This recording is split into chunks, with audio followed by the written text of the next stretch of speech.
Hürmetli vatandaşlarım, leksimizden ikincisine başlayımız. Makalada mındak görüstüldü.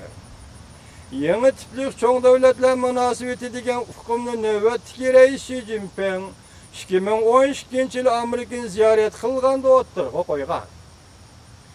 Keyin bu ideya Jungo'nun Amerika qaratgan diplomatik siyosatining yetakchi ideyasi bo'lib keldi.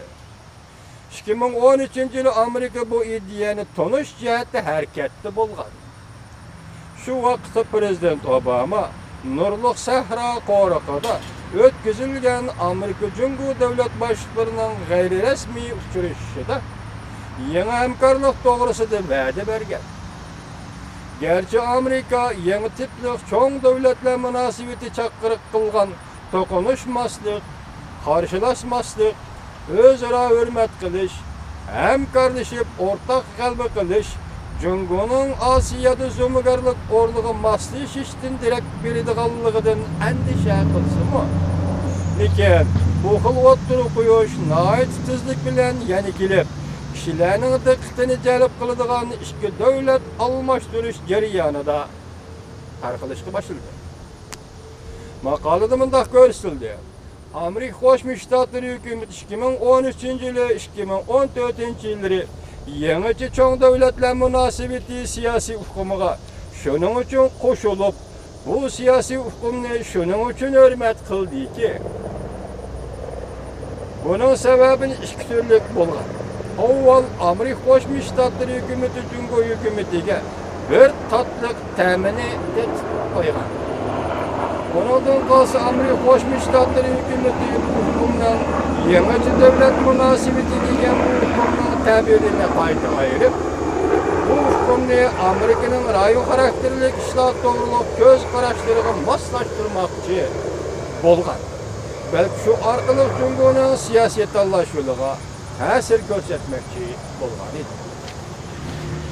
Jungo o'z oldiga Sharqiy dengiz havo tavalligida havo mudofaasida farqlantirish rayoni qurganligini jakarlashga 2014 yılı Jungo bilan Vyetnam o'rtasida burg'alash subsidiya masalasi bo'yicha sirkilish yuz berishga, Jungoning janubidan zo'r ko'lamda to'plantirib orol yasash voqealarida ig'vogarchilik harakatlarining o'zliksiz o'ttirg'i chiqishiga ergishib, Amerika Qo'shma Shtatlari hukumatining pozitsiyasi qattiq o'zgarishga boshladi. Jungo'ga endi yo'l qo'ymaydigan yoki o'z mayliga qo'yib o'tmaydigan tarafga qarab o'zgarishga boshladi.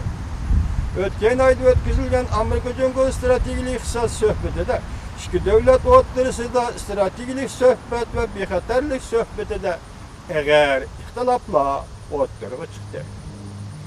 Amerikaga nisbatan aytganda izchil holda bu andizini cho'ng davlatlar yangicha munosabatini qanday harakatlantirish halqılık mesele bulup geldi. Yakında Amerika Qo'shma Shtatlari hukumati go'yo üzüp aytdi ki bu andizini, yani yangicha cho'ng davlatlar munosabati hukumini o'ynashga bo'lmaydi dedi. O'ynashga bo'lmaydi dedi. Maqolada bunday ko'rsatildi. Yangicha harbiy ishlar munosabati degan bu siyosiy hukum bu qatam strategiya va iqtisod suhbatida faqat eg'izga elinmadi. Bu iş demek Amerika'da Jungo siyaseti boyunca zor özgürlük yüz bergenlikinin ifadesidir.